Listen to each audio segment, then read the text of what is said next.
negotiation involves two parties moving from their original positions and making concessions to reach a win-win agreement they can both commit to. Like a game, both parties are playing to win, while adhering to specific rules that are either implicit or agreed in advance.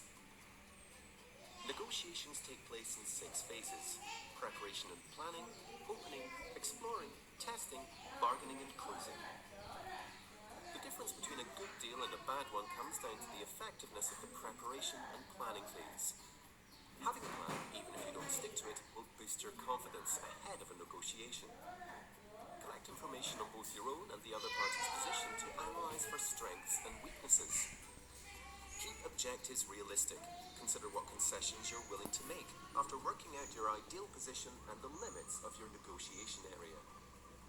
The opening phase establishes the levels of rapport and the negotiation stances of the two parties.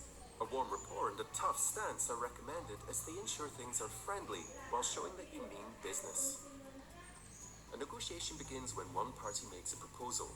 Keep yours brief, talk in general terms, and leave room to maneuver.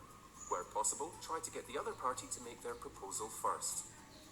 As information is power in negotiation, the aim of the exploring phase is to learn about the other party's position without revealing too much about your own.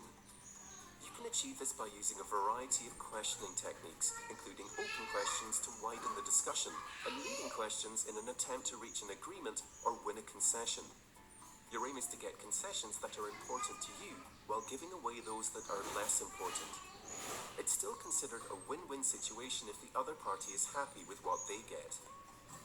The scope of the negotiation arena is discovered during the testing phase, using proposals and counter-proposals. The negotiation arena shows where agreement is possible and is determined by the area in which the two parties' positions overlap. It's important to test how firm the other party's proposals are, while remembering to include areas where negotiation is possible in your own. The deal starts to take place during testing, but it's during the bargaining phase that you'll explore possible agreements, trade concessions, and handle conflict. Look for any unseen implications in proposals, and never give a concession without asking for something in return.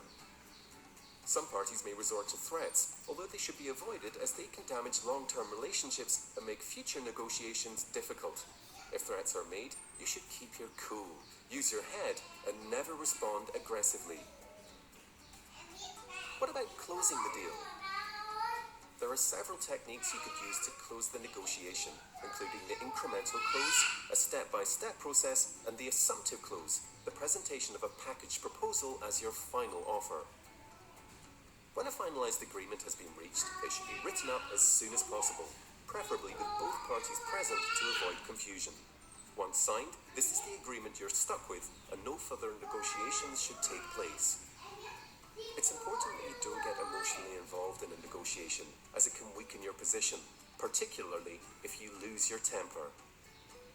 Remember that, during a negotiation, you're trying to secure the best deal for your party, while ensuring the outcome is still win-win. Therefore, you need to be prepared. Only give concessions when getting something in return, and remain emotionally detached throughout.